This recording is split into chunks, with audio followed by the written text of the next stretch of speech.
Hello, hello, my green skins, as I wander the darkness that is the void of my apartment. I am here to tell you about episode 3 and 4 of A Gentleman in Moscow. And I'm going to have to do a little caveat here, just a little bit, just a tiny bit. When I skip to episode 4 because of what happens in this show, I'm going to have to spoil a little bit. So I'm going to say spoiler and then move on to the next. I apologize. I've already said there's been 2 episodes where I'm like, yeah, this is worth it. This is a show worth watching. And it's still a very good show. And the main reason is one man and one man in particular. Ian McGregor is fucking amazing in this. Like, holy shit, he's good.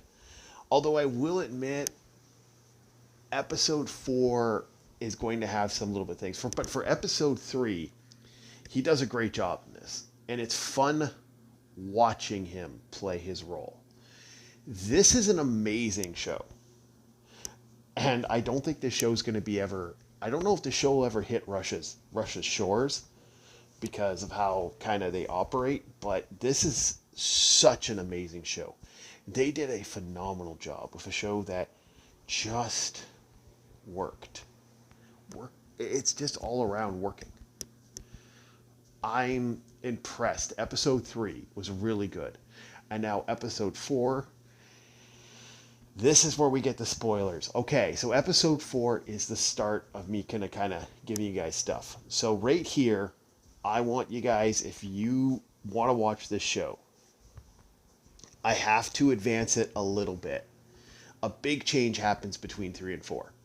So right here, I'm going to sort of give spoilers. Okay. Now go watch the show if you want to watch the show. If you're just going to listen to me talk, then here you go. Episode 4 has a time skip. It's all I'm going to reveal. It's fascinating. But I got to say it. In freaking 3, Ian McGregor hit it out of the park. You know what? He's no longer Obi-Wan to me.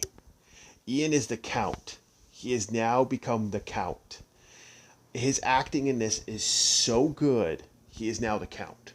Everyone's like, he's Obi-Wan. Hey, Obi-Wan's hitting it out of the park. Obi-Wan's doing a great job.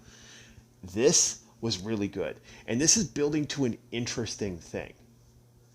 Like, there's espionage in a way, there's spoiler, there's like all this stuff, and like I said, he's in the richest hotel, and it's in this massive secret hotel that is kind of cool. Again, it's kind of a neat idea where it's a man that's trapped in this vault of a hotel. It's so huge, it's not even funny. If he leaves, he dies. And so it's kind of like this eternal house arrest in a freaking beautiful like mansion with secret passages. It's kind of cool. It's like it has all these secret places. There's some cool stuff they do in this. This is so unique. It is sad though. Like in a lot of ways, this is a very tragic show, and it doesn't deny the fact that it is a tragic show. Yeah. And like I said, I do plan on doing a spoiler episode for Fallout now that, I want to give it a couple weeks. For this, I'm going to wait for this show to be out in its entirety. It's a great show. I'm going to be looking into other shows as well. But this show is amazing. And, I hate to say it, it is one of those, I got up at 3 in the morning. What's on TV? What do I want to watch? Oh, this show's out now. I'm going to watch it. 3 in the morning. This is one of those shows that you're like, and then you go to bed and you're like, fuck, you can't sleep.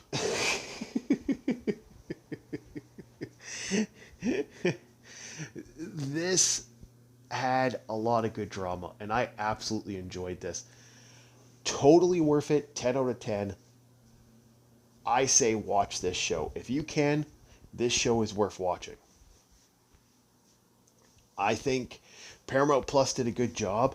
Like I said, my biggest pain in the ass is I wish they had shotgunned the whole show. I'm dealing with other shows. Like, I'm tempted to start a review of a couple shows that are out there. Like, I'm thinking of starting the 5 episode videos I consider just a 5, and like shows I kind of watch on the side, and that's going to be a couple shows I got an idea of.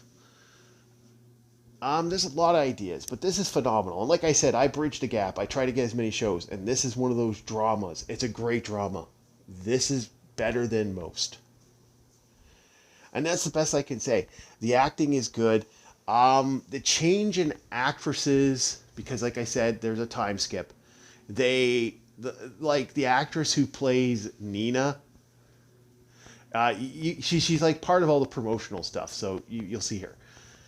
Her adult version, because there's a time skip, it looks good. Like it looks exactly like her. It's amazing. Like, was that her sister or something? Like, I'm not 100% sure. Great job. The Count, he's no longer. I'm putting this on X. This is how much I thought the show's amazing. Ian McGregor is no longer Obi-Wan. Congratulations, you're the Count. And I'm going to remember him as the gentleman in Moscow. That's how phenomenal this man goes in this. I'm liking every bit of it. Definitely worth a watch. See it if you can.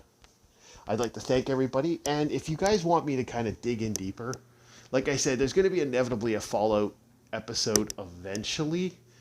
I just want to take a break and wait. Like, I'm probably going to do one once season 2 comes out. I might not do a review because everyone else has been doing a review.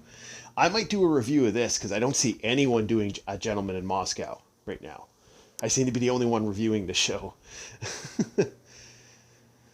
And it's well done. I like a good drama. What can I say? Thank you, everybody. Like, subscribe, and we'll see you all in the next Orc War Chief review. Thank you.